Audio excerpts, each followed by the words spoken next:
Hola, ¿qué tal? Bienvenidas, bienvenidos. Mi nombre es Salvador Leal y esto es Semana Viva. Un repaso breve de los acontecimientos que afectaron los mercados financieros durante la semana que termina y un vistazo a lo que viene en la semana que comienza. El día de hoy nos acompaña Jessica Roldán. Ella es directora de análisis económico de Finamex, Casa de Bolsa. Jessica, muchas gracias por acompañarnos. ¿Qué tal, Salvador? Encantada de estar aquí.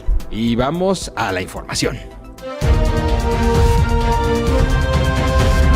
Esta semana, específicamente este viernes, se confirmó en México el primer caso de coronavirus. Y pues ha tenido efectos económicos, financieros importantes. ¿Por qué no nos platicas un poquito acerca de ellos? Sí, por supuesto. El tema de moda de toda la semana y en particular del día de hoy, en el mundo entero, y por supuesto en México ha sido coronavirus, ¿no? Como tú bien dices, hoy por la mañana, desde ayer en la noche ya había rumores de este caso de coronavirus en México y por la mañana ya se confirmó. Parece que hay otro caso que también está por confirmarse y eso pues hace que el coronavirus llegue oficialmente a México y también hay que recordar que en esta semana llegó a otro país latinoamericano que fue Brasil. ¿Qué fue lo que vimos? Pues reacciones importantes en los mercados, en las bolsas, caídas importantes y también una depreciación del tipo de cambio muy importante. El tipo de cambio esta semana es su peor semana de muchos meses y pues tiene depreciaciones que solo está superando países como Sudáfrica. Esto significa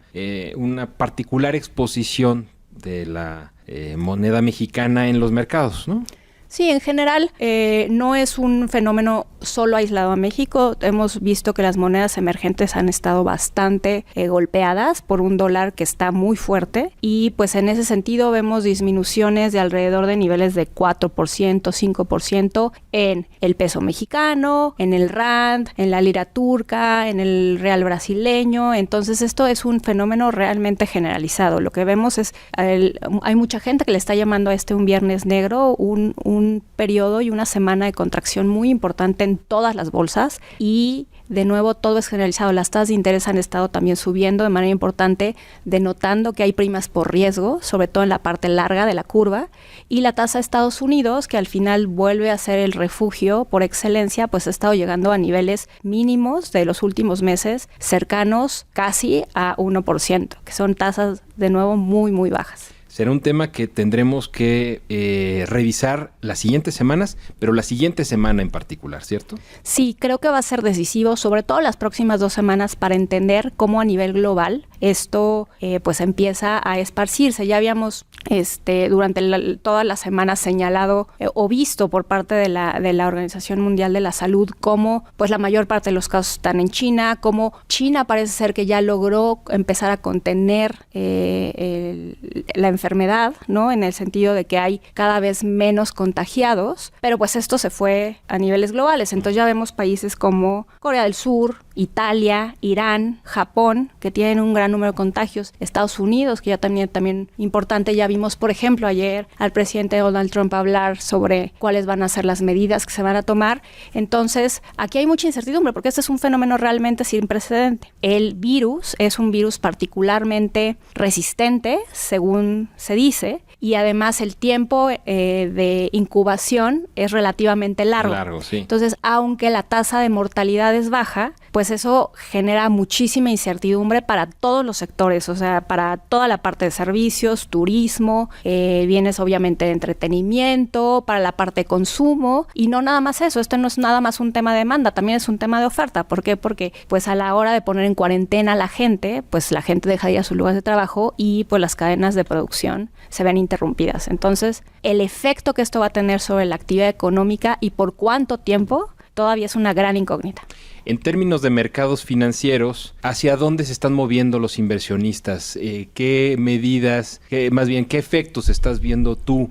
¿Qué decisiones de inversión estás viendo tú en esta época de incertidumbre? Pues mira, lo que estamos viendo es que básicamente estos últimos 2 días realmente han sido de mucho nerviosismo, incluso algunos te dirían que ha sido de pánico. Hemos visto un incremento en la volatilidad muy fuerte, desde niveles también muy bajos, hay que mencionarlo, y pues al final los refugios de valor son a donde son los más socorridos, ¿no? En particular los activos estadounidenses, porque incluso algo interesante que hemos visto es que el oro, que por excelencia siempre sube y que de hecho sí ha estado subiendo bastante, en los últimos 2 días ha estado perdiendo un poco de terreno.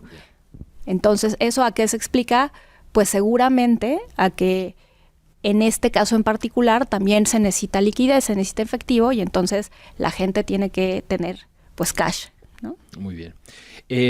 Cambio de tema, y otro tema que tuvimos durante la semana fue los reportes de actividad económica para México. El INEGI, como lo platicamos en el programa pasado, sacó finalmente los resultados de PIB para 2019, y durante esta semana también escuchamos algunas previsiones, más bien pronósticos para 2020. Sí, el INEGI reveló el martes el dato definitivo de crecimiento durante el tercer trimestre del año, lo que nos ayuda a completar la foto de 2019. Al final, el número de crecimiento oficial para la economía mexicana en 2019 fue de menos 0.1%, es decir, una ligera contracción. Sí. Y bueno, hubo mucho debate de si esto se puede entender como una recesión o no, más allá. Al final este es un tema semántico. Voces conocedoras del tema dicen que no es una recesión porque eso no tiene que ver nada más con números negativos, sino con la profundidad. Muy interesante. Yo no conocía tanto acerca de la recesión como claro. lo que comentó justamente Jonathan Heath y sí. Un poco también Gerardo Esquivel acerca de los factores que determinan una recesión. Uno se había quedado a lo mejor con este rule of thumb de decir, bueno, después de tantos trimestres hay recesión. Claro, y por ejemplo, al respecto hay varios datos interesantes que podemos comentar. Por ejemplo, que el 82% del PIB se desaceleró. Okay. Pero no creció a tasas negativas, entonces eso es importante. Solo el 33% del PIB o de las actividades que generan el PIB realmente entró en contracción. Entonces, esta idea de si es generalizado o no. Lo que sí es un hecho es que este fenómeno lo vemos, por ejemplo, en cada inicio de administración, ¿no? Una desaceleración importante, y en este caso en particular, desde niveles muy bajos. Entonces, esa contracción de 2.1% del PIB entre un año y otro, pues nos hizo llegar a números negativos. Ya. Pronósticos para 2020, también lo supimos esta semana. Banco de México sacó sus datos. Sí, Banco de México, que ya había anunciado desde hace algunas semanas que iba a revisar su pronóstico de crecimiento a la baja, pues dio a conocer el dato. Entonces sí hubo una reducción. Banco de México no da un pronóstico puntual, da un rango de crecimiento y espera que la economía en 2020 crezca entre 0.5 y 1.5%. Si tomamos cuál es el rango, el punto intermedio de eso es 1%, que está muy cercano a lo que las distintas encuestas están diciendo. Ya incluso hay encuestas que señalan números de 0.9 en la mediana cuando tomas en cuenta las respuestas de todos los economistas, y por ejemplo también todavía hay un poco de dispersión. Lo que sí es ya digamos generalizado es esta revisión a la baja de varios economistas al respecto. Es cierto. Una acotación rápida es que Pemex informó acerca de pues sus números. Unos números, unas pérdidas de cantidades interesantes. Exacto. El día de ayer, el jueves, Pemex publicó sus resultados del cuarto trimestre del año. Y lo que encontramos fue pues un panorama bastante negativo para la empresa, ¿no? Disminuciones, por ejemplo, en sus ingresos totales, ligeras disminuciones en sus costos, pero que al final generan pérdidas importantes, ¿no? De hecho, su pérdida fue de alrededor de 340,000 millones de pesos, que es un incremento sustancial de las pérdidas del año pasado. Su EBITDA ha bajado de manera importante, alrededor de 38%, y sobre todo esa pérdida viene de la parte de producción y exploración, que es la parte más rentable de Pemex. Entonces, es una foto bastante mala. No significa que los mercados no lo hayan ya o no lo tuvieran internalizado, pero sin duda los resultados de producción en conjunto con los resultados financieros negativos, pues un poco nublan el panorama y le restan importancia a este gran acierto que tuvo Pemex el año pasado del reperfilamiento de su deuda, que hizo que todos los vencimientos que estaban muy cargados a los próximos años, pues se fueran hacia más adelante. Aventar, ¿no? Rápidamente, la siguiente semana vamos a tener datos de actividad económica.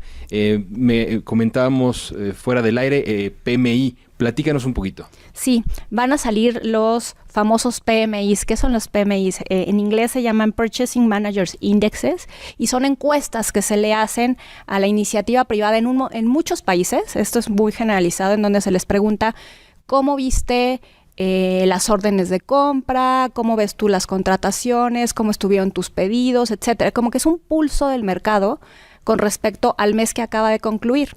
Entonces, esa es la primera señal, ¿no? Los datos reales tardan en salir, pero esa es la primera señal de qué pasó durante febrero, que pues fue el mes con muchas afectaciones por el coronavirus. Entonces van a salir datos de China, de la Unión Europea, también datos de Estados Unidos, y ahí seguramente van a salir datos bastante malos, pero ahí vamos a empezar a notar cuáles son las afectaciones para este febrero. ¿Esto va a ser a lo largo de la semana? ¿Hay algún día en particular? Van publicándose de manera diferenciada. Por ejemplo, China tendría que salir pues prácticamente en unas horas, okay, ¿no? Estados Unidos sale lunes y así sucesivamente. De acuerdo.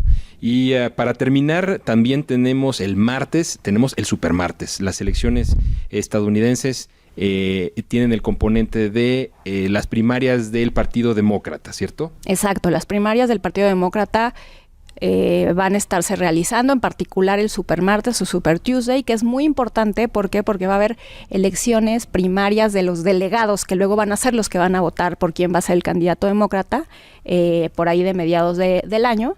Y en particular va a haber elecciones en Texas y en California, ¿no? Que suman un número muy importante de delegados que van a estar determinando al candidato. Entonces, alrededor del 33% del total de delegados de Estados Unidos se define la semana que entra. Entonces, va a ser muy importante. ¿Quién va a la cabeza? Bernie Sanders.